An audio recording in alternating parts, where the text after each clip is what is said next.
Okay, well, this is a slightly weird feeling because most of these recording sessions have been minimum a week or two apart. Some of them have been like a month or two apart, which is why sometimes the first few minutes of me coming back is just me literally going, what were we doing? However, in this case, it's only been a few hours. I literally just went and slept and then got back up, and now I'm playing it again. And I'm doing that because I really, really, really want to see what that Glottery Heart ship does. Because I don't think I've ever had it. And if I did, I certainly can't remember what did, and I don't want to just look it up.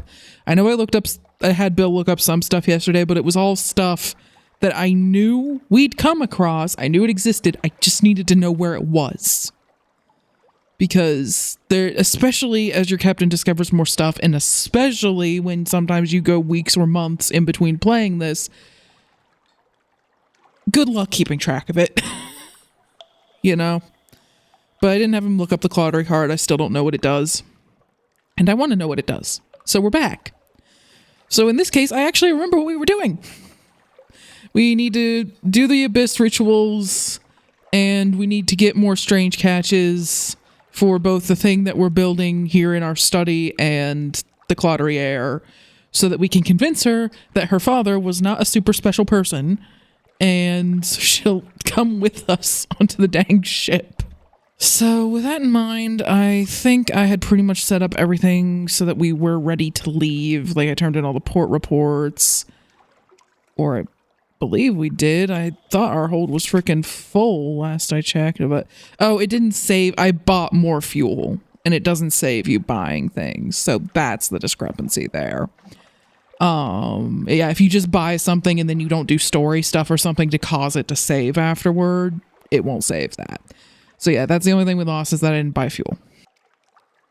So I'm going to do that because we just didn't have very many port reports to turn in. Normally, I don't have to buy fuel in London because we have so many port reports that half the time I'm having to come here and actually sell the fuel to make room for more fuel from the port reports. But again, one of those reasons where it's like, let me buy a warehouse, because if I'd just been able to store that extra fuel here instead of having to sell it for a freaking pittance, then we'd probably have like 30 freaking barrels of fuel just sitting in a warehouse that I could just grab right now. But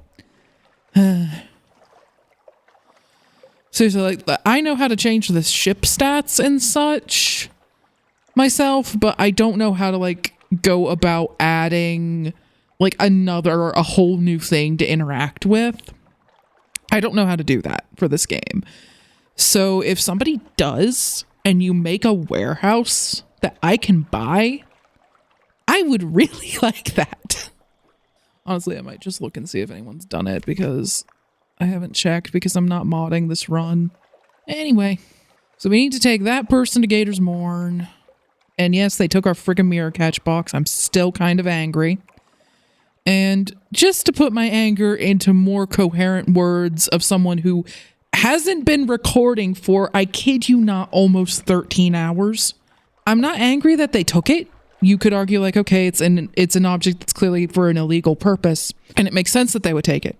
Okay, I hear you. I'm angry that the game failed to clearly communicate the consequences.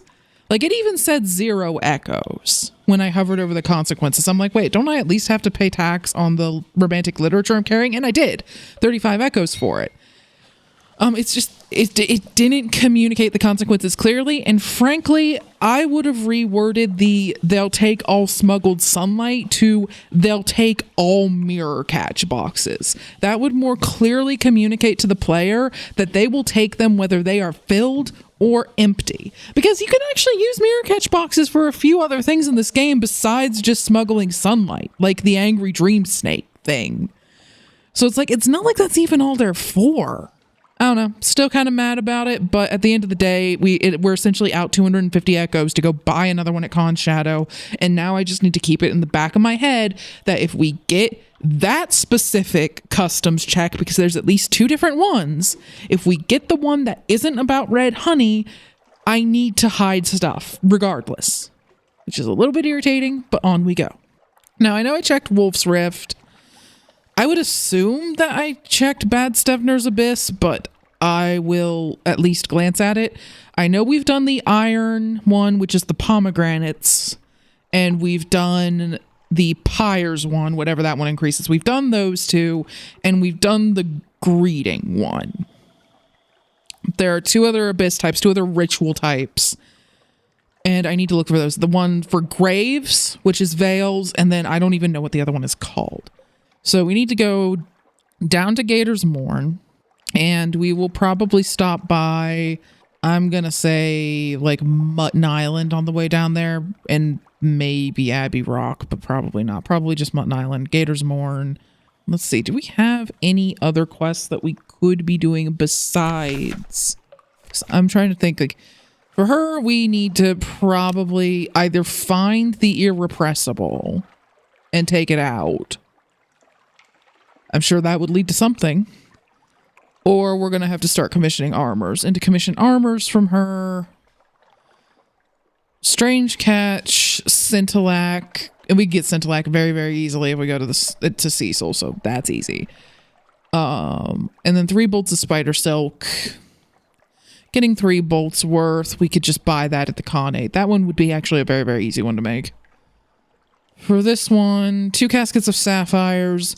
The parabola linen, the best way to get that, as far as I know, is to take coffee and trade it in Irem.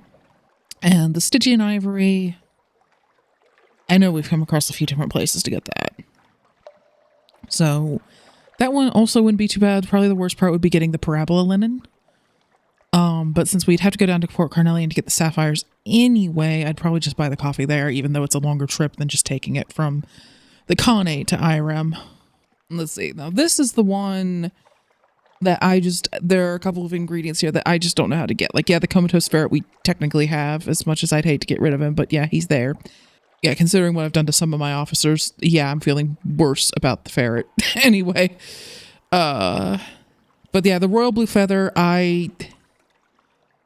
yeah, blue prophets are milliner bats, and those are both very dangerous to us still, because they are essentially going to have a very similar attack pattern to the basic regular bats that we've been able to take out since the very beginning. But the problem is they're going to have not 20 health, but several hundred health, and they're going to hit like a truck. And unlike most other enemies in this game, not all enemies, but most, I have never figured out a good way to not get hit by them. Like, even just running away, even just trying to run away, has rarely been successful once they lock on.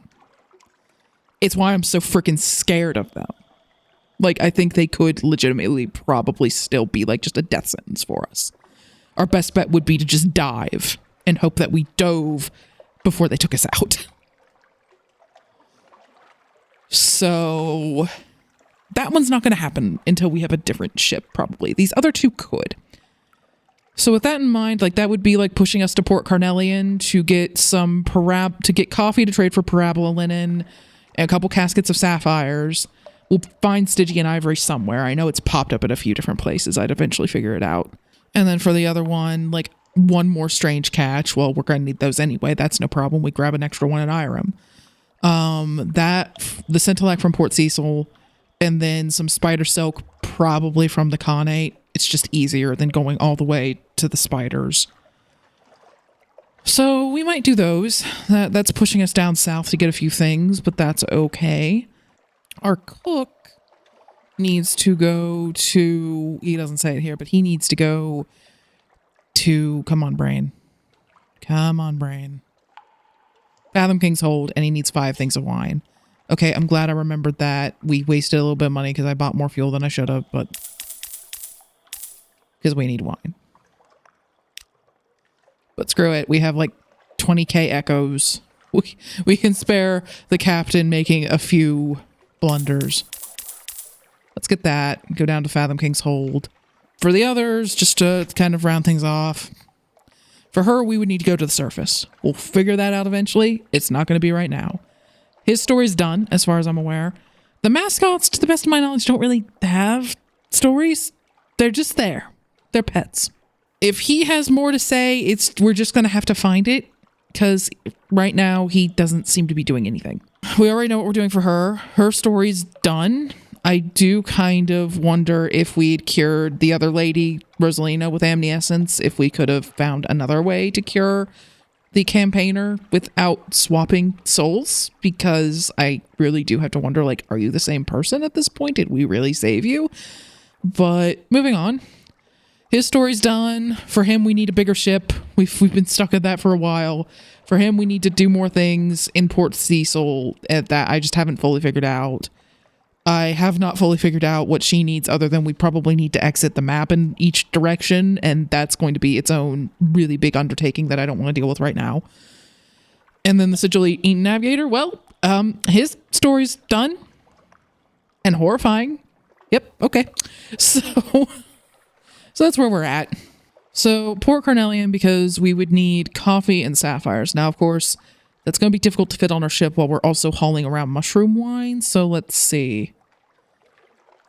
This might be the Fathom King's Hold, Lorcan's Port here. I know we've been there before and that it's somewhere in this part of the map. Somewhere. So, we're kind of going to head this way. I know we have at least one Firkin of Prisoner's Honey for the Utter Shroom. I could stop and buy more, of course, but again, tiny hold. It's been just an ongoing problem.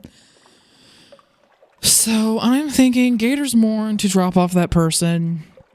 Probably do a circuit through the Melting Isles, Visage, the Isle of Cats, Rosegate. And then at that point, we'll have sunk down for Rosegate. We can come out here to the Elfos Rift and check that one. As well, Lorcan's Port first. The Elfos Rift. Come up for the Utter Shroom. See where we're at.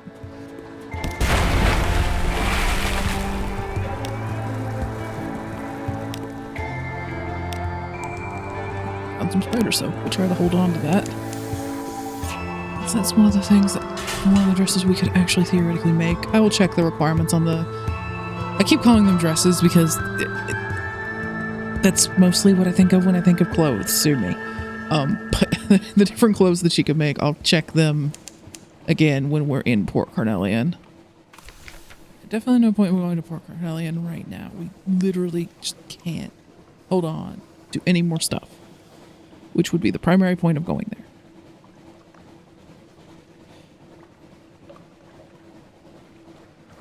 Do you see why one of the few mods that I make to this game myself when I'm just playing for my own enjoyment is to increase the dang cargo hold space a little? Alright, made it to the Fathomed King's Hold. It was at Lorcan's Port like I thought, and this time we actually discovered the Fathomed King's Hold part of the labels. So we should be able to see that on the map now. Okay, I'm not seeing anything for our banished poisoneer, so maybe we need to descend for an audience with the Fathom King.